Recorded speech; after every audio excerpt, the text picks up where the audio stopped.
Hello everybody, welcome back. I'm Inside Elections. The date is Tuesday, February 10th, 2026, and today we are going to be talking about Georgia, and specifically the Georgia gubernatorial election and the 2026 midterms, and why exactly it is so important and crucial, and why it's so overlooked.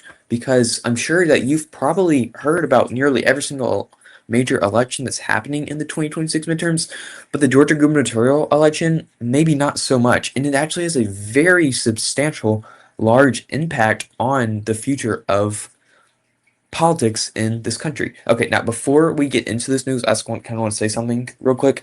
I've gotten quite a few comments about people who have seen my videos before saying that I talk too fast, too mushy, too I don't talk clear enough. I'm trying to work on that. I'm sorry. This is a new YouTube channel. I'm working my best. I'm going to try to help do that. Thank you if you left comments telling me to work on that. I always want feedback. And yeah, I'm just going to try to work better on talking slower, clearer, conciser, and yeah. So let's get into this news exactly. The Georgia gubernatorial election in 2026 and why it is just so important. Before into that, I kind of want to talk about who is leading in this election. There are two there the Democratic Party has a not very tightly contested Democratic primary. Keisha Lance Bottoms is pretty much 100% going to be the nominee for this Senate race in Georgia. Not Senate race, sorry, this gubernatorial race in the state of Georgia in the 2026 midterms. While the Republican primary is a little bit more contested, but Burt Jones is most likely going to win this race. Brad Raffensperger is a sort of close second, but Burt Jones leads by about 10, 15 points. Unless something major happens, then this race is going to be between Burt Jones and Keisha Lance Bottoms.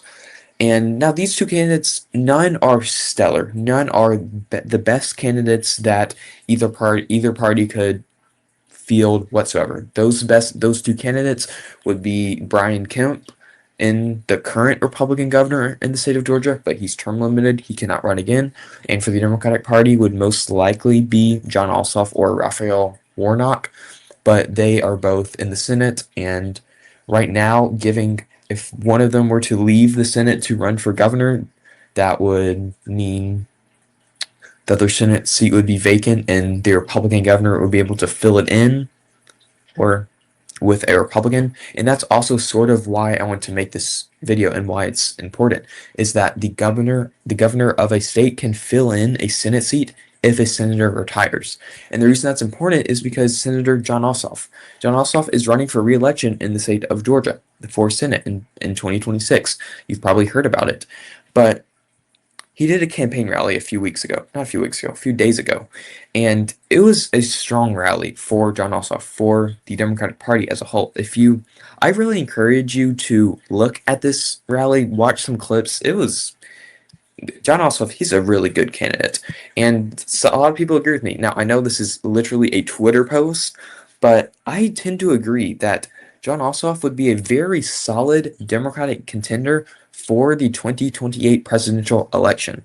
I believe that. The current candidates we have for the 2028 presidential election are the two candidates leading are Kamala Harris and Gavin Newsom. Now, yes, they're okay. I mean, Kamala Harris is the former VP. Gavin Newsom has been pretty much campaigning for president. Not exactly, but I think you understand. Him and Kamala Harris are leading the Democratic primary. And I think you can agree, no matter who you're supporting, if you are a Democrat in this Democratic primary, I think you can agree that Gavin Newsom and Kamala Harris are not the two best candidates Democrats have in their roster, although they are leading. And in my opinion, watching this rally and seeing John Ossoff's election performances, I think he would be a very solid candidate for the 2028 presidential election on the Democratic side. Like I said, he's a strong candidate. In 2022, he won his Senate race when he won his Senate race by 1.2 points. This was on the same ballot that Joe Biden was winning Georgia, but by only 0.2 points. He outperformed Joe Biden by roughly a point. The best Joe Biden, he won the popular vote by 8 points. And John Ossoff is overperforming that candidate in once again in but a candidate that won the national popular vote by 8 points. He's outperforming that candidate by roughly a point. He's a and to add salt to the wound for the Republican Party and to benefit the Democratic Party, yes, John Ossoff was leading in polls. They were pretty much dead on. He led by roughly on average of 1 point, and he won by an average of one singular point. However, as you might remember, the 2020 election, polls were way off. Polls overestimated Democrats massively. I don't actually have them up exactly, but so many polls said that Joe Biden was going to absolutely sweep this election. He was going to win all these swing states by 5 points. He was going to flip North Carolina, etc. He lost North Carolina. He lost Florida. Florida was a serious swing state, and he still lost it by 3 points when he was expected to win it, I believe.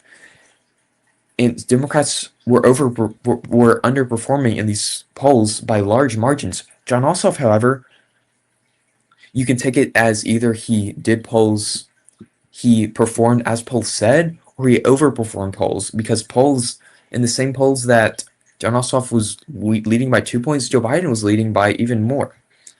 He's a strong candidate, and that's my point. And the point is, if he runs for president of the United States, his Senate seat would be vacant. And if Georgia elects a Democratic governor in the 2026 midterms, that governor would be able to fill that Senate seat, with another Democrat. Whereas if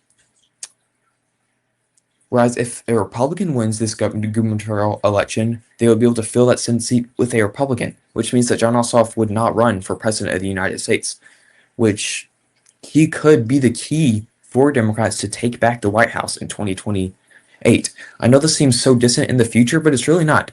This election is less than 3 years away. The primary for the 2020 election is roughly 2 years away. Yes, that's a long time, but in politics, that's not a long time whatsoever. This election is approaching sooner than you'd imagine. The midterms are in roughly 8 months. And another thing I want to talk about why it's so important for the Democrats to win this gubernatorial race is because of even further in the future, is because of the year 2030. So, Georgia elects governors in 4-year terms. The last gubernatorial election in the state of Georgia was in 2022, 4-year terms.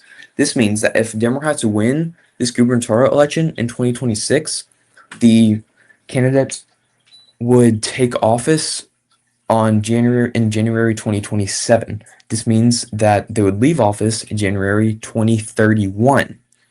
You know what happens before 2031? 2030. You know what happens in 2030? The census. You know what happens in the census? States get to redraw their congressional lines.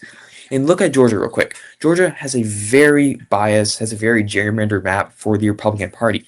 Because Republicans have controlled the state of Georgia, largely, Democrats, of course, have both the Senate seats, but on state level elections, the state legislature, Republicans pretty much have supermajorities. They can do pretty much whatever they want, which is why they have such a gerrymandered map for the Republican Party.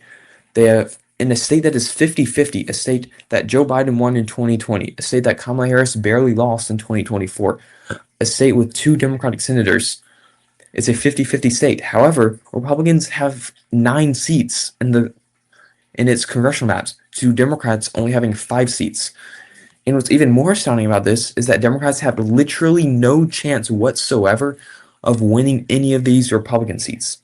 I mean, look, Georgia's 14th, R plus 29, R plus 38, R plus 34, R plus 33, R plus 26, R plus 38, R plus 21, R plus 24. The closest seat for Democrats to win in the state of Georgia would be Georgia's 12th, an R plus 21 seat. For Democrats to win this seat, they would have to shift the seat by 21 points. Let me show you what that would look like. Shift by 5, nothing changes. Shift by 5, nothing changes. Shift by 5, nothing changes. Shift by another 5, nothing changes. You have to shift it by 21 points for Democrats to gain one singular seat in the state of Georgia. That would mean Democrats winning the state of Georgia, because Kamala Harris won it in 2024, not won it, because Donald Trump won it by 2 points. That would mean the Democrats winning the state of Georgia by 19 points. By 19. That is nearly how much Kamala Harris won the state of California by in 2024. and that would only get them one congressional seat in the state of Georgia. That is how gerrymandered these maps are. However, if Democrats win the gubernatorial election in 2026, if they control the governor's mansion in the state of Georgia, the governor would be able to decide, not exactly decide, but the governor would be able to. The governor plays a large part in redistricting in 2030, which means if a Democrat is in office in 2030 in the state of Georgia, they'll be able to draw, they'll be able to veto congressional maps that benefit Republicans overwhelmingly. They'll be able to accept maps that are more favorable to the Democratic Party. They would be able to accept maps in the state of Georgia that gives Democrats fair representation. In a 50-50 state that is shifting left, they'll be able to get Democrats to 7 seats in the Georgia congressional maps to Republicans 7. They will make it a 50-50 map, a 50-50 delegation, which is what is fair. Okay, I've been talking for too long. What are your thoughts on this? Do you think the gubernatorial election in Georgia is important? I think it's so much more important than people are making it out to be. I think it is a crucial election, just as crucial as some of the Senate races in 2026. What are your thoughts? If you enjoyed this video, I encourage you to like my video, to subscribe to my YouTube channel. I upload election news every single day. Turn notifications so you can see that. And yeah, have a great day.